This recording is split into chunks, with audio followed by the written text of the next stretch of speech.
Recording by Mike Manalakis. Sir Dominick's Bargain by Sheridan Fanu. A Legend of Dunoran.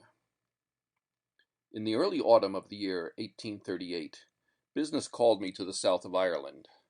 The weather was delightful, the scenery and people were new to me, and sending my luggage on by the mail coach route in charge of a servant, I hired a serviceable nag at a posting house, and, full of the curiosity of an explorer, I commenced a leisurely journey of 25 miles on horseback, by sequestered crossroads, to my place of destination. By bog and hill, by plain and ruined castle, and many a winding stream, my picturesque road led me. I had started late, and having made little more than half my journey, I was thinking of making a short halt at the next convenient place, and letting my horse have a rest and a feed, and making some provision also for the comforts of his rider. It was about 4 o'clock when the road, ascending a gradual steep, found a passage through a rocky gorge between the abrupt termination of a range of mountain to my left and a rocky hill that rose dark and sudden at my right. Below me lay a little thatched village, under a long line of gigantic beech trees, through the boughs of which the lowly chimneys sent up their thin turf smoke. To my left stretched away for miles, ascending the mountain range I have mentioned, a wild park, through whose sward and ferns the rock broke, time-worn and lichen-stained. This park was studded with straggling wood, which thickened to something like a forest, behind and beyond the little village I was approaching, clothing the irregular ascent of the hillsides with beautiful and in some places discolored foliage. As you descend, the road winds slightly, with the gray park wall, built of loose stone and mantled here and there with ivy, at its left, and crosses a shallow ford, and as I approached the village, through breaks in the woodlands, I caught glimpses of the long front of an old ruined house, placed among the trees, about halfway up the picturesque mountainside. The solitude and melancholy of this ruin piqued my curiosity, and when I had reached the rude thatched public house, with the sign of St. Columkill, with robes, mitre, and crozier, displayed over its lintel, having seen to my horse and made a good meal myself on a rasher and eggs, I began to think again of the wooded park and the ruinous house, and resolved on a ramble of half an hour among its sylvan solitudes. The name of the place, I found, was Dunoran, and beside the gate a stile admitted to the grounds, through which, with a pensive enjoyment, I began to saunter towards the dilapidated mansion. A long grass-grown road, with many turns and windings, led up to the old house under the shadow of the wood. The road, as it approached the house, skirted the edge of a precipitous glen, clothed with hazel, dwarf oak, and thorn, and the silent house stood with its wide-open hall door facing this dark ravine, the further edge of which was crowned with towering forest, and great trees stood about the house and its deserted courtyard and stables. I walked in and looked about me, through passages overgrown with nettles and weeds, from room to room with ceilings rotted, and here and there a great beam dark and worn, with tendrils of ivy trailing over it. The tall walls with rotten plaster were stained and mouldy, and in some rooms the remains of decayed wainscoting crazily swung to and fro. The almost sashless windows were darkened also with ivy, and about the tall chimneys the jackdaws were wheeling, while from the huge trees that overhung the glen in somber masses at the other side, the rooks kept up a ceaseless cawing. As I walked through these melancholy passages, peeping only into some of the rooms, for the flooring was quite gone in the middle, and bowed down toward the center, and the house was very nearly unroofed, a state of things which made the exploration a little critical, I began to wonder why so grand a house, in the midst of scenery so picturesque, had been permitted to go to decay. I dreamed of the hospitalities of which it had long ago been the rallying place, and I thought what a scene of red gauntlet revelries it might disclose at midnight.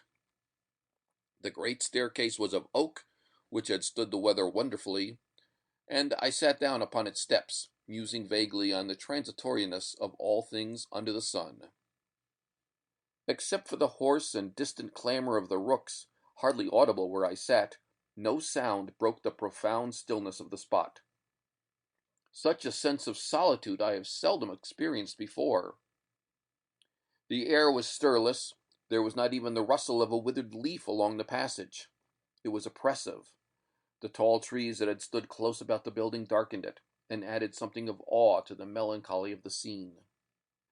In this mood I heard, with an unpleasant surprise, close to me, a voice that was drawling, and, I fancied, sneering, repeat the words, "Food for worms, dead and rotten, God over all." There was a small window in the wall, here very thick, which had been built up, and in the dark recess of this, deep in the shadow, I now saw a sharp-featured man, sitting with his feet dangling. His keen eyes were fixed on me, and he was smiling cynically, and before I had well recovered my surprise, he repeated the distich. "If death was a thing that money could buy, the rich they would live, and the poor they would die." "It was a grand house in its day, sir," he continued. "Dunoran House, and the Sarsfields. Sir Dominick Sarsfield was the last of the old stock. He lost his life not 6 foot away from where you are sitting." As he thus spoke, he let himself down, with a little jump, onto the ground. He was a dark-faced, sharp-featured little hunchback, and he had a walking-stick in his hand, with the end of which he pointed to a rusty stain in the plaster of the wall. "Do you mind that mark, sir?" he asked. "Yes," I said, standing up and looking at it with a curious anticipation of something worth hearing. "That's about 7 or 8 feet from the ground, sir, and you'll not guess what it is." "I dare say not," said I, "unless it is a stain from the weather." "'Tis nothing so lucky, sir," he answered, with the same cynical smile and a wag of his head, still pointing at the mark with his stick. "That's a splash of brains and blood. It's there this 100 years, and it will never leave it while the wall stands." "He was murdered, then?" "Worse than that, sir," he answered. "He killed himself, perhaps?" "Worse than that itself, this cross between us and harm. I'm older than I look, sir. You wouldn't guess my years." He became silent, and he looked at me, evidently inviting a guess. "Well, I should guess you to about 55." He laughed and took a pinch of snuff and said, "I'm that, your honor, and something to the back of it. I was 70 last Candlemas. You would not have thought that, to look at me." "Upon my word, I should not. I can hardly believe it even now. Still, you don't remember Sir Dominick Sarsfield's death," I said, glancing up the ominous stain on the wall. "No, sir. That was a long while before I was born. But my grandfather was butler here long ago, and many a time I heard tell how Sir Dominick came by his death. There was no matter in the great house ever since that happened, but there was 2 servants in charge of it, and my aunt was one of them, and she kept me here with her till I was 9 year old, and she was laving the place to go to Dublin, and from that time it was let to go down. The wind stripped the roof, and the rain rotted the timber, and little by little, in 60 years' time, it came to what you see. But I have a liking for it still, for the sake of old times, and I never come this way but I take a look in. I don't think it's many more times I'll be turning to see the old place, for I'll be under the sod myself before long." "You'll outlive younger people," I said. And quitting that trite subject, I ran on. "I don't wonder that you like this old place. It is a beautiful spot, such noble trees." "I wish you seen the glen when the nuts is ripe. They're the sweetest nuts in all Ireland, I think," he rejoined, with a practical sense of the picturesque. "You'd fill your pockets while you'd be looking about you." "These are very fine old woods," I remarked. "I have not seen any in Ireland I thought so beautiful." "Heh, your honor, the woods about here is nothing to what they were. All the mountains around here was wood when my father was a gossoon, and Moor wood was the grandest of them all.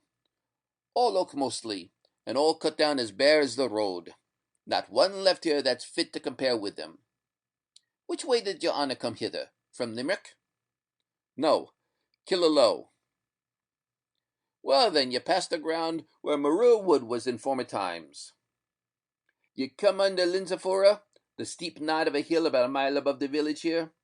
'Twas near that Moor Wood was, and 'twas there Sir Dominick Sarsfield first met the devil, the Lord between us and harm, and a bad meeting it was for him and his. I had become interested in the adventure which had occurred in this very scenery which had so greatly attracted me, and my new acquaintance, the little hunchback, was easily entreated to tell me the story, and spoke thus so soon as we had each resumed his seat. It was a fine estate when Sir Dominick came into it, and grand doings there was entirely, feasting and fiddling, free quarters for all the pipes in the country round, and a welcome for every one that liked to come. There was wine by the hogshead for the quality, and poteen enough to set a town afire, and beer and cider enough to float a navy, for the boys and girls and the likes of me. It was kept up the best part of a month, till the weather broke, and the rain spoiled the sod for the moneen jigs, and the fair of Allybally coming on, they were obliged to give over the diversion and attend to the pigs. But Sir Dominick was only beginning when they were laving off. There was no way of getting rid of his money in the States. He did not try, what with drink and dice and racing, cards and all sorts. It was not many years before the estates were in debt, and Sir Dominick a distressed man. He showed a bold front to the world as long as he could, and then he sold off his dogs and most of his horses, and gave out he was going to travel in France and the like, and so off with him for a while, and no one in these parts heard tale or tidings of him for 2 or 3 years, till at last, quite unexpected, one night there comes a rapping at the big kitchen window. It was past 10 o'clock, and old Connor Hanlon, the butler, my grandfather, was sitting by the fire alone, warming his shins over it. There was keen east wind blowing along the mountains that night, and whistling cold enough through the tops of the trees, and sounding lonesome through the long chimneys. And the storyteller glanced up at the nearest stack visible from his seat. So he wasn't quite sure of the knocking at the window, and up he gets, and sees his master's face. My grandfather was glad to see him safe, for it was a long time since there was any news of him. But he was sorry too, for it was a changed place, and only himself and old Juggy Broderick in charge of the house, and the man in the stables, and it was a poor thing to see him coming back to his own like that. He shook Con by the hand, and says he, "I came here to say a word to you. I left my horse with Dick in the stable. I may want him again before morning, or I may never want him." And with that he turns into the big kitchen, and draws a stool, and sits down to take an air of the fire. "Sit down, Connor, opposite to me, and listen to what I tell you, and don't be afraid to say what you think." He spoke all the time looking into the fire, with his hand stretched over it, and a tired man he looked. "And why should I be afeard, Master Dominick?" says my grandfather. "Yourself was a good master to me, and so was your father, rest his soul, before you, and I'll say the truth and dare the devil, and more than that for any Sarsfield or the Ronin, much less yourself, and a good right I'd have." "It's all over with me, Con," says Sir Dominick. "Heaven forbid," says my grandfather. "'Tis past praying for," says Sir Dominick. "The last guinea's gone, the old place will follow it. It must be sold, and I'm come here, I don't know why, like a ghost to have a last look round me, and go off in the dark again." And with that he told him to be sure, in case he should hear of his death, to give the oak box in the closet of his room to his cousin, Pat Sarsfield, in Dublin, and the sword and pistols his grandfather carried in Aughrim, and 2 or 3 trifling things of the kind. And says he, "Con, they say if the devil gives you money overnight, you'll find nothing but a bag full of pebbles and chips and nutshells in the morning. If I thought he played fair, I'm in the humour to make a bargain with him tonight." "Lord forbid," says my grandfather, standing up with a start and crossing himself. "They say the country's full of men, listing soldiers for the King of France. If I light on one of them, I'll not refuse his offer. How contrary things goes. How long it is since me and Captain Waller fought the duel at Newcastle?" "6 years, Master Dominick, and ye broke his thigh with a bullet the first shot." "I did, Con," says he, "and I wish instead he had shot me through the heart. Have you any whiskey?" My grandfather took it out of the buffet, and the master pours out some into a bowl, and drank it off. "I'll go out and have a look at my horse," says he, standing up. There was a sort of stare in his eyes as he pulled his riding cloak about him, as if there was something bad in his thoughts. Sure, I won't be a minute running out myself to the stable, and looking after the horse for you myself, says my grandfather. I'm not going to the stable, says Sir Dominick. I may as well tell you, for I see you found it out already. I'm going across the deer park. If I come back, you'll see me in an hour's time. But anyhow, you'd better not follow me, for if you do, I'll shoot you, and that'd be a bad ending to our friendship. And with that, he walks down this passage here, and turns the key in the side door at that end of it, and out with him on the sod into the moonlight and the cold wind. And my grandfather see him walking hard toward the park wall, and then he comes in and closes the door with a heavy heart. Sir Dominick stopped to think that when he got to the middle of the deer park, for he had not made up his mind when he left the house, and the whiskey did not clear his head, only it gave him courage. He did not fear the cold wind now, nor fear death, nor think much of anything but the shame and the fall of the old family. And he made up his mind, if no better thought came to him between that and there, so soon as he came to Murrow Wood, he'd hang himself from one of the oak branches with his cravat. It was a bright moonlight night. There was just a bit of cloud driving across the moon now and then, but only for that, as light almost as day. Down he goes, right for the wood of Murrow.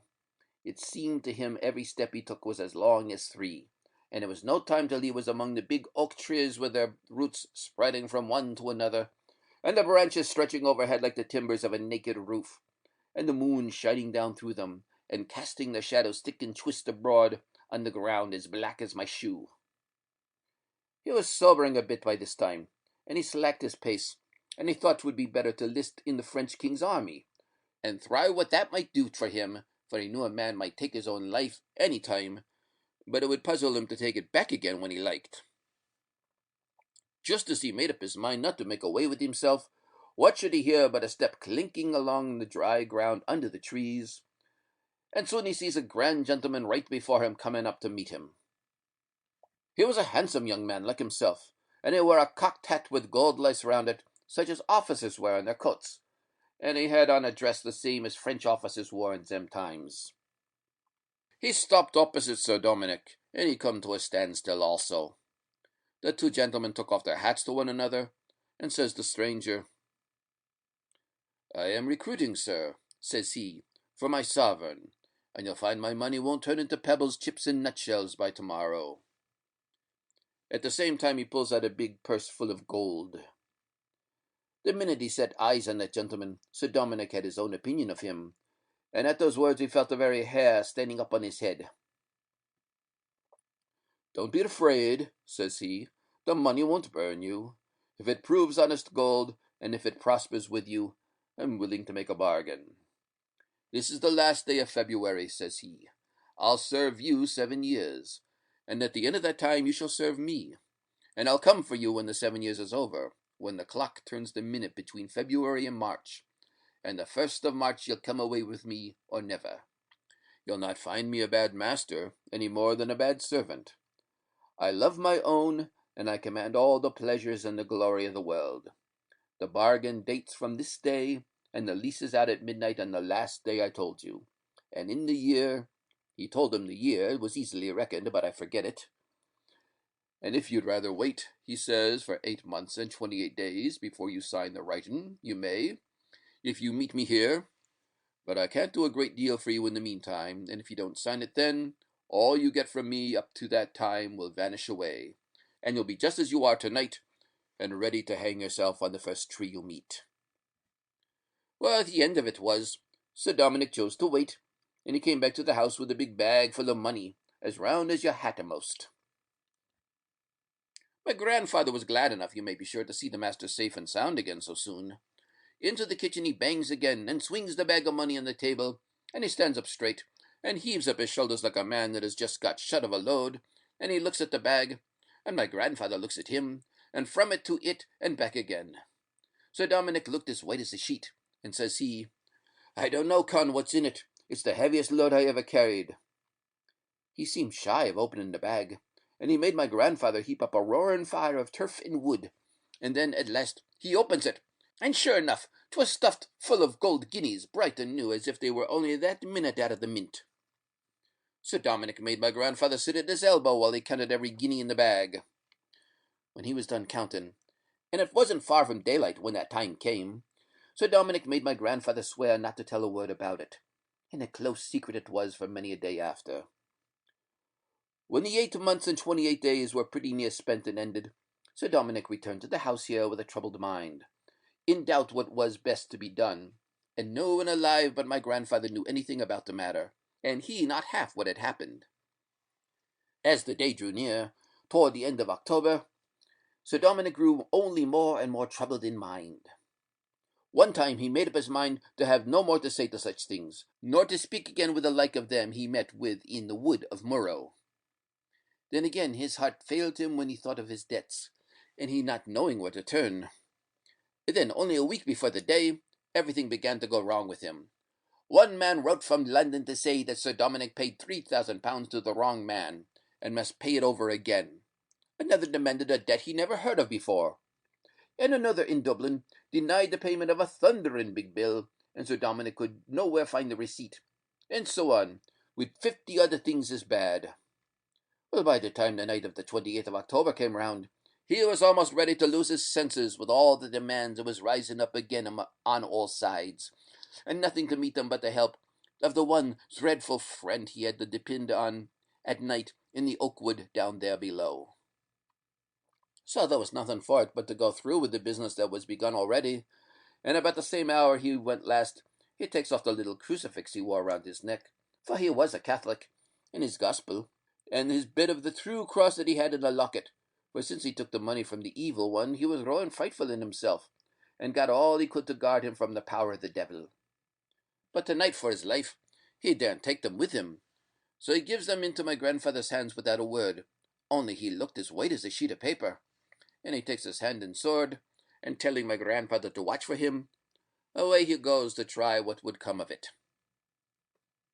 It was a fine still night, and the moon, not so bright though, now as the first time, was shining over heath and rock, and down in a lonesome oak wood below him. His heart beat thick as he drew near it. There was not a sound, not even the distant bark of a dog from the village behind him. There was not a lonesomer spot in the country round, and if it wasn't for his debts and losses that was driving him on half mad, in spite of his fears for his soul and his hopes of paradise, and all his good angel was whispering in his ear, he would have turned back and sent for his clergy, and made his confession and his penance, and changed his ways and led a good life, for he was frightened enough to have done a great deal.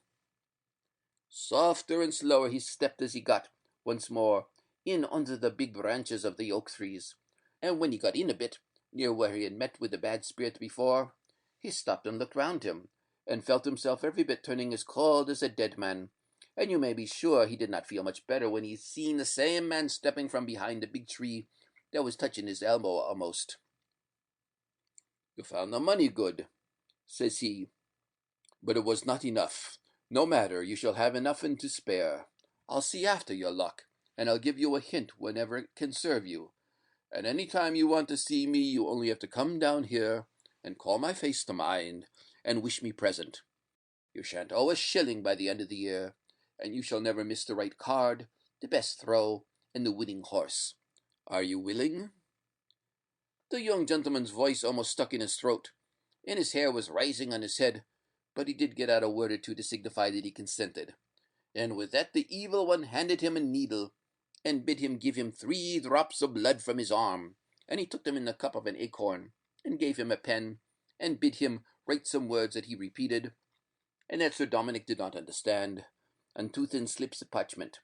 He took one himself, and the other he sunk in Sir Dominick's arm, at the place where he drew the blood, and he closed the flesh over it, and that's as true as you're sitting there. Well, Sir Dominick went home. He was a frightened man, and well he might be, but in a little time he began to grow easier in his mind. Anyhow, he got out of debt very quick, and money came tumbling in to make him richer, and everything he took in hand prospered, and he never made a wager or played a game but he won, and for all that there was not a poor man on the estate that was not happier than Sir Dominick. So I took again to his old ways, for when the money came back, all came back, and there were hounds and horses and wine galore, and no end of company, and grand doings and diversion up here at the great house. And some said Sir Dominick was thinking of getting married, and more said he wasn't. But anyhow, there was something troubling him more than common, and so one night, unknowns to all, away he goes to the lonesome oak wood. It was something maybe my grandfather thought was troubling him about a beautiful young lady he was jealous of, and mad in love with her. But that was only guess. Well, when Sir Dominick got into the wood this time, he grew more in dread than ever, and he was on the point of turning and leaving the place, when who should he see close behind him but my gentleman, seated on a big stone under one of the trees. In place of looking the fine young gentleman in gold lace and grand clothes he appeared before, he was now in rags. He looked twice the size he had been, and his face smutted with soot, and he had a murthering big steel hammer, as heavy as a half-hundred, with a handle a yard long across his knees. It was so dark under the tree he did not see him quite clear for some time. He stood up, and he looked awful tall entirely, and what passed between them in that discourse my grandfather never heard. But Sir Dominick was as black as night afterwards, and hadn't a laugh for anything nor a word almost for anyone, and he only grew worse and worse and darker and darker. And now this thing, whatever it was, used to come to him of its own accord, whether he wanted it or no, sometimes in one shape and sometimes in another, in lonesome places, and sometimes at his side by night when he'd be riding home alone, till at last he lost heart altogether and sent for the priest. The priest was with him a long time, and when he heard the whole story, he rode off all the way for the bishop, and the bishop came here to the great house next day, and give Sir Dominick a good advice. He told him he must give over dicing and swearing and drinking and all bad company, and live a virtuous, steady life until the 7-year bargain was out. And if the devil didn't come for him the minute after the stroke of 12, the first morning of the month of March, he was safe out of the bargain. There was not more than 8 or 10 months to run now before the 7-year wore out, and he lived all the time according to the bishop's advice, as strict as if he was in retreat. Well, you may guess he felt queer enough when the morning of the 28th of February came. The priest came up by appointment, and Sir Dominick and his reverence wore together in the room you see there, and kept up their prayers together till the clock struck 12, at a good hour after, and not a sign of a disturbance or nothing came near them, and the priest slept at night in the house in the room next Sir Dominick's, and all went over as comfortable as could be, and they shook hands and kissed like two comrades after winning a battle. So now Sir Dominick thought he might as well have a pleasant evening after all his fasting and praying, and he sent round to half a dozen of the neighbouring gentlemen to come and dine with him, and his reverence stayed and dined also, and a roaring bowl of punch they had, and no end of wine, and the swearing and dice and cards and guineas changing hands, and songs and stories that wouldn't do anyone good to hear. And the priest slipped away when he seen the turn things was taken, and it was not far from the stroke of 12 when Sir Dominick, sitting at the head of his table, swears, "This is the best first of March I ever sat down to with my friends." "It ain't the first of March," says Mr. Heffernan of Ballyvareen. He was a scholard, and always kept an almanac. "What is it then?" says Sir Dominick, starting up and dropping the ladle into the bowl, and staring at him as if he had two heads. "'Tis the 29th of February, leap year," says he. And just as they were talking, the clock strikes 12, and my grandfather, who was half asleep in a chair by the fire in the hall, opening his eyes, sees a short square fellow with a cloak on, and long black hair, pushing out from under his hat, standing just there where you see the bit of light shining against the wall. My hunchback friend pointed with his stick to a little patch of red sunset light that relieved the deepening shadow of the passage. "Tell you, master," says he, in an awful voice like the growl of a beast, "that I'm here by appointment, and expect him downstairs this minute." Up goes my grandfather by these very steps you are sitting on. "Tell him I can't come down yet," says Sir Dominick, and he turns to the company in the room, and says he, with the cold sweat shining on his face, "For God's sake, gentlemen, will any of you jump from the window and bring the priest here?"